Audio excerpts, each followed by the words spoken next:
तो दोस्तों यहाँ पे बात करेंगे फ्यूज़न फाइनेंस के बारे में। 1994 से ये कंपनी फाइनेंस सेक्टर्स में काम कर रही है, लगभग 2 डेकेड हो चुके हैं और कंपनी की प्रेजेंस काफ़ी ज़्यादा अच्छी है। तकरीबन तकरीबन 22 स्टेट्स में ये कंपनी काम कर रही है। कुछ डाटा हमारे पास है, वो सभी चीज़ें आपके साथ डिस्कस करेंगे ताकि आपको भी एक ब्रीफली आइडिया हो जाए कि क्या इस शेयर में इन्वेस्टमेंट करना एक सही ऑप्शन रहने वाला है या नहीं।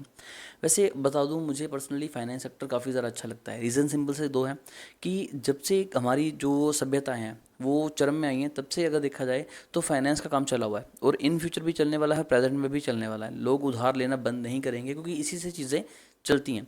ना सिर्फ एक इंडिविजुअल लेवल पे, अगर हम बड़े लेवल पे बात करें तो कंट्रीज़ भी चीज़ का फ़ायदा उठाती है और अच्छा खासा मुनाफा कमाते हैं जो चीज़ें लोग फाइनेंस पे पैसा देते हैं। अब यहाँ पर कंपनी के बारे में बात करें तो देखिए 1994 से ये कंपनी काम कर रही है और कंपनी की बात करें तो यहाँ पर आप देख सकते हैं कि जैसा कि आपको बताया कि 22 स्टेट्स में कंपनी काम कर रही है, जिसमें से कंपनी ने कवर किए हुए हैं अराउंड अराउंड 94% अपनी प्रेजेंस रूरल एरिया में है और 1297 इनकी ब्रांचेज हैं और इनका 5 स्टेट्स में बहुत अच्छा काम है। उसके बाद अगर मैं बात करूं तो कंपनी ने तकरीबन तकरीबन 10,295 करोड़ का जो लोन है वो डिस्ट्रीब्यूट किया हुआ है और कंपनी के पास कस्टमर की बात की जाए तो 38,61,892 कस्टमर्स प्रेजेंट हैं और अगर नेट इंटरेस्ट मार्जिन की बात करें तो 11.22% निकल के आता है।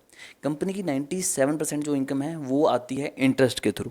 ओबियस है कि कंपनी का जैसा काम है तो कंपनी तकरीबन वहीं से अपना मेजोरिटी में पैसा निकालेगी। उसके अलावा कंपनी ने कुछ बोरिंग भी ली हुई है बट वो ज़्यादा नहीं है और कंपनी ने लगातार पिछले 2-3 सालों में बहुत अच्छी ग्रोथ भी हमें दिखाई है। अब बात करते हैं कंपनी के बारे में। 2644 करोड़ के अराउंड कंपनी की मार्केट कैप है, बहुत डिसेंट मार्केट कैप है। 1.4 यानी कि 14% की रिटर्न ऑन कैपिटल एम्प्लॉयड और 15-16% अराउंड इन्होंने की रिटर्न ऑन इक्विटी है, जो कि अगेन एक काफ़ी ज़्यादा डिसेंट है। प्रमोटर होल्डिंग की बात की जाए तो 57.7 है, बहुत अच्छी प्रमोटर होल्डिंग है। एक सस्टेनेबल इनकम हम बोल सकते हैं, सॉरी होल्डिंग बोल सकते हैं इसे। कोई भी शेयर इनका मेजोरिटी में प्लेज नहीं है, सिर्फ 6.38% की प्लेजिंग है, वो भी इसी क्वार्टर में हुई है, तो कंपनी आराम से उसे छुड़वा लेगी। सेकंड चीज़ बताऊं तो प्रमोटर होल्डिंग में चेंजेस पिछले 2-3 सालों से तकरीबन नहीं देखे गए हैं।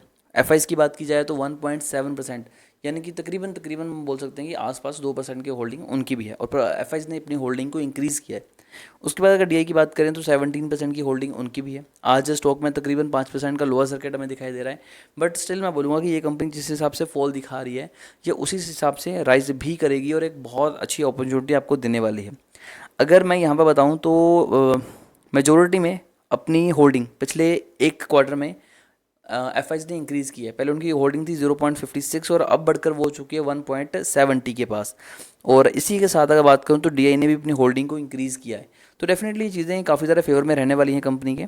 कंपनी का जो स्टॉक है वो 1.5 टाइम अपनी बुक वैल्यू से नीचे ट्रेड कर रहा है, तो अभी भी ये बड़ा एक अच्छी अपॉर्चुनिटी है बाइंग करने की। ओवरऑल कंपनी लगातार प्रॉफिट गेन कर रही है, तो डिविडेंड आपको अभी नहीं दे रही, बट हम डिविडेंड के लिए अभी यहाँ पर स्टॉक को बाइंग नहीं करते। लॉन्ग रन में ये काफ़ी ज़्यादा अच्छे रिटर्न हमें निकाल के देगा। अगर मैं कंपनी की बात करूँ तो कंपनी डेफिनेटली बहुत ज़्यादा अच्छी है और अच्छे रिटर्न भी निकाल के दे रही है, तो इस शेयर में इन्वेस्टमेंट करना तो बनता है। फिर भी शेयर को लेकर अगर आपकी कोई भी क्वेरी है तो आप कमेंट कर सकते हैं, हमारी कोशिश होगी कि आपको एक अच्छी एडवाइस दें।